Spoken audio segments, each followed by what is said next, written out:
bref, les différents styles d'aïkido. Okay? L'aïkido, l'aïkibudo, ça provient tout de la même, ça provient tout du même endroit, ça provient tout de la même place, mais il y a eu, au fil des années, il s'est développé des tendances, des styles. Okay? On va essayer d'expliquer ça un petit peu pour faire mieux comprendre comment ça se passe.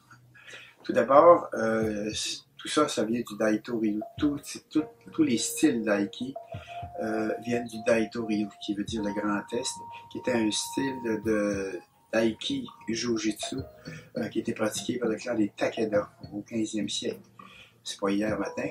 C'était les méthodes de combat à main nue de ces samouraïs-là. C'était évidemment des techniques secrètes parce que ça faisait partie de l'arsenal, ça faisait partie des stratégies de combat. Donc, c'était pas à être divulgué à grands frais ou à tout le monde.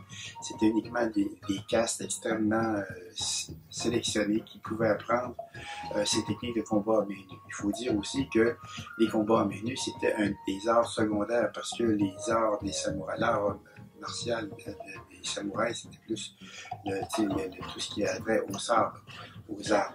Mais lorsqu'on était désarmé, il fallait faire face à des... quand on perdait notre sabre, il fallait être capable de contrer des attaques au couteau ou au sabre qui nous étaient lancées par l'ennemi.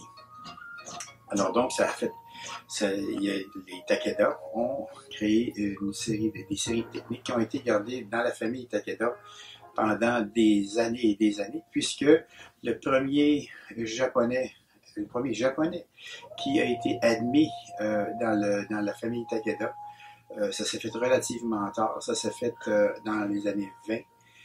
C'était Morie Ueshiba, qui était un maître de Jujutsu, qui avait entendu parler des Takeda qui vivaient dans Hokkaido, dans l'île du Nord, ce qui était extrêmement loin. Et il a décidé d'aller étudier l'aiki Jujutsu. Il a été très mal reçu par les Takeda.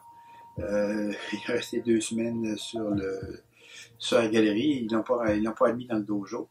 Et au bout de 2 semaines, finalement, il a été admis. Et c'était le premier japonais qui faisait pas partie du clan des Takeda qui a pu pratiquer l'aiki Jujutsu à l'époque. Dans une prochaine chronique, on va voir le cheminement de Maître Ueshiba, qui est celui qui a promulgué l'aiki à travers le monde. Je vous remercie beaucoup de m'avoir écouté. Au revoir.